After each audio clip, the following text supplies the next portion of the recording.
नमस्कार दोस्तों, यह कहानी है महात्मा बुद्ध की। एक बार गौतम बुद्ध अपने कुछ भिक्षुओं के साथ एक प्रवचन सभा में बैठे थे। उस सभा में बुद्ध के चाहने वालों से ज्यादा बुद्ध के शत्रु थे।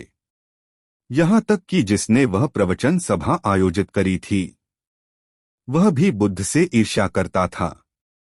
सभा का आयोजन राजा के महल में हुआ था, इसलिए राज्य के सभी मुख्य लोग वहां उपस्थित थे। बुद्ध सभा में जाने से पहले ही जानते थे कि सभा में उनके विरुद्ध कोई ना कोई षड्यंत्र अवश्य रचा जाएगा। सभा में जाने से पहले बुद्ध का शिष्य आनंद बुद्ध को चेताया है कि बुद्ध आपको वहां नहीं जाना चाहिए। वहां के लोग आपके साथ दुर्व्यवहार करेंगे।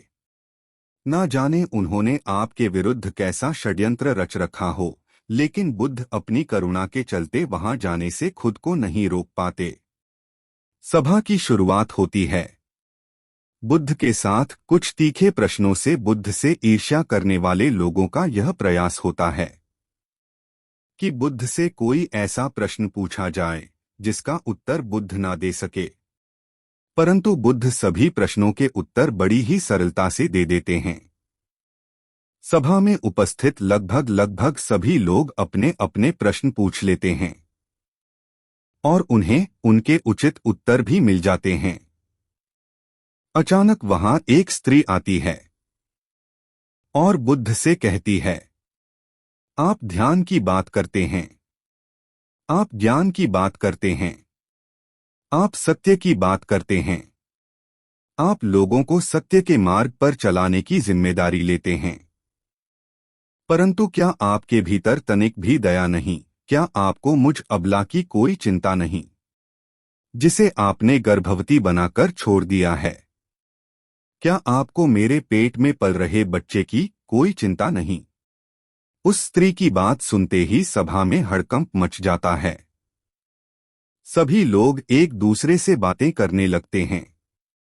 उस सभा का ही एक व्यक्ति खड़ा होता है और कहता है, अरे स्त्री के सौंदर्य के सामने तो बड़े बड़े ज्ञानियों ने घुटने टेक दिए, फिर ये बुद्ध क्या है? फिर कोई और खड़ा होता है और कहता है, हमें बुद्ध से यह उम्मीद नहीं थी कि बुद्ध इतना नीचे गिर जाएंगे।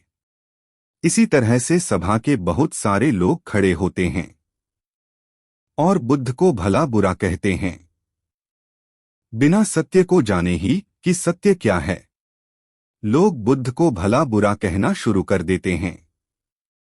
जब सभी लोग अपने अपने मन की भड़ास निकाल लेते हैं, तब राजा कहता है, बुद्ध आप अपनी सफाई में क्या कहना चाहेंगे? राजा भी बुद्ध से ईर्ष्या करता था। वह चाहता था कि बुद्ध बदनाम हो जाए, लेकिन इस सारी घटना का बुद्ध पर कोई असर नहीं था। ना तो लोगों के अपशब्दों का बुद्ध पर कोई असर था और ना ही उस स्त्री के झूठे आरोप का। जानते हो क्यों? क्योंकि बुद्ध जानते थे कि सत्य क्या है, वह अपनी नजर में ठीक थे।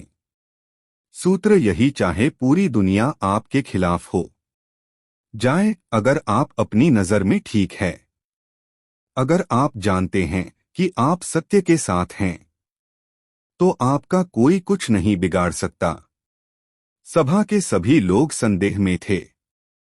यहाँ तक कि बुद्ध के कुछ नए भिक्षु भी संदेह में पड़ गए थे, लेकिन बुद्ध जानते थे कि वह क्या है और यही आवश्यक था, इसीलिए उनके चेहरे पर 1% भी बदलाव नहीं आया था। राजा बुद्ध से कहता है, बुद्ध क्या आप अपनी सफाई में कुछ कहेंगे?